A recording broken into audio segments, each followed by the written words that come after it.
जाहिरात फलकावर बॅनर लावताना विजेचा धक्का लागून तरुणाचा मृत्यू झाल्याची घटना अंबरनाथमध्ये घडली आहे. इंद्रेश राजभर हा 25 वर्षीय तरुण आज सकाळी अंबरनाथ बदलापूर रोडवर कार्मेल शाळेजवळ असलेल्या मोठ्या जाहिरात फलकावर बॅनर लावण्यासाठी चढला होता. यावेळी त्याच्या जाहिरात फलकाच्या अगदी बाजूलाच असलेल्या उच्च दाबाच्या विद्युत वाहिनीला त्याचा स्पर्श झाला. त्यामुळे विजेचा जोरदार धक्का लागून तो खाली कोसळला. त्याच्या सहकाऱ्यांनी उपचारासाठी त्याला बदलापूरच्या उपजिल्हा रुग्णालयात नेलं, मात्र त्याआधीच त्याचा मृत्यू झाला. पेशंटचं नाव मृताचं नाव इंद्रेश राजभर असं आहे.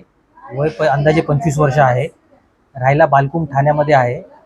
प्रथम माहिती अनुसार जेव्हा आला होता तेव्हा आम्ही त्याला तपासलं आणि तपासून पाहिल्यानंतर असं समजलं की त्याचं सिस्टम सगळे बंद होते. आम्ही पल्स बघितले, हार्टबीट बघितली, ब्लड प्रेशर बघितला तर काहीच नव्हतं आणि पेशंट दाखल व्हायच्या आधीच मृत झाला होता. इंद्रेश राजभर हा मूळचा उत्तर प्रदेशचा असून तो सध्या ठाण्याच्या बालकुम परिसरात राहत होता. 3 महिन्यांपूर्वी त्याचं लग्न झालं होतं. सुखी संसाराची स्वप्न बघणाऱ्या या तरुणाचा आज बॅनर लावताना विजेच्या धक्क्याने मृत्यू झाला. या घटनेनंतर शहरातील बेकायदा जाहिरात फलकांचा विषय पुन्हा ऐरणीवर आलाय.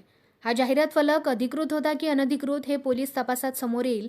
मात्र जाहिरात फलकापासून काही अंतरावरच उच्च दाबाची विद्युत वाहिनी आहे. त्यामुळे या फलकाच्या उभारणीला परवानगी मिळालीच कशी, असा प्रश्न आता उपस्थित होतोय. अंबरनाथ शहरातील अनेक अनधिकृत जाहिरात फलकांचा मुद्दा शिवसेना नगरसेवक राजेंद्र वाडेकर यांनी पालिका सभागृहात उपस्थित करून कारवाईची मागणी केली होती. मात्र झोपलेल्या प्रशासनाने त्यावर अद्याप कोणतीही कारवाई केलेली नाही. त्यामुळे येत्या काही दिवसात अनधिकृत जाहिरात फलकांवर कारवाई न केल्यास पालिकेच्या विरोधात जनआंदोलन करण्याचा इशारा राजेंद्र वाडेकर यांनी दिलाय.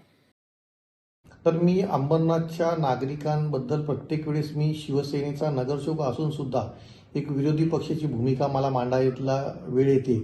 अत्यंत दुर्दैवी घटना आहे. कारण का तुम्ही आज बघत असाल, एक कामगार बिचारा कुठला तरी उत्तर प्रदेशातला कामगार आहे, परंतु त्याचा दुर्दैवी मृत्यू झाला आहे.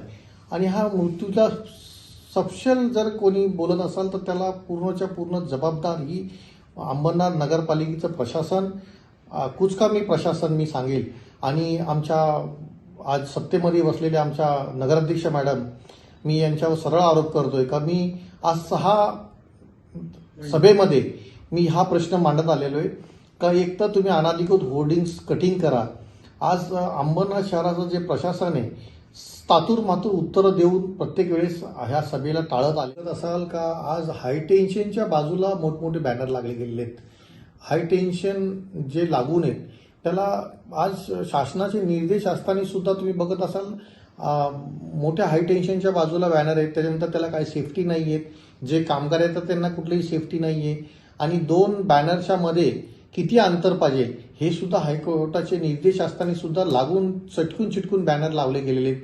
तर हे काय नागरिकांच्या जीवाशी खेळण्यासाठी लावले गेलेले आहेत का. आज तुम्ही घाटकोपरची दुर्घटना, एवढी मोठी दुर्घटना बघून सुद्धा जर हे प्रशासन जागा होत नसेल का, अंबरनाथमध्ये सुद्धा एवढी मोठी दुर्घटना घडली पाहिजे, त्यानंतर जीव गेल्याच्या नंतरच आपण हे अनधिकृत होर्डिंग्स आणि बॅनर काढणार आहात का. कारण का आज अंबरनाथमध्ये एक कामगाराचा मृत्यू झाला आहे. तर त्याचप्रमाणे जर शाळकरी मुलं असतील, अंबरनाथ स्टेशन शिवाजी चौकामध्ये जर जाणारे येणारे नागरिक जर त्याच्यावर हा मोठा बॅनर जर पडला तर त्याचा जबाबदार कोण राहणार. तर मी एवढंच सांगेल का प्रशासनाला जर त्वरित जर आपण कारवाई नाही केली तर आम्ही भला मोठा मोर्चा अंबरनाथ नगरपालिकेवर काढू. या प्रकरणी शिवाजीनगर पोलिसांकडून तपास सुरू करण्यात आलाय.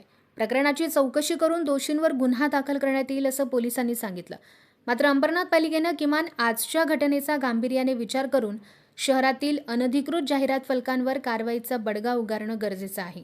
अन्यथा भविष्यात आणखी बळी जाण्याची शक्यता नाकारता येत नाही. News update, Ambernath.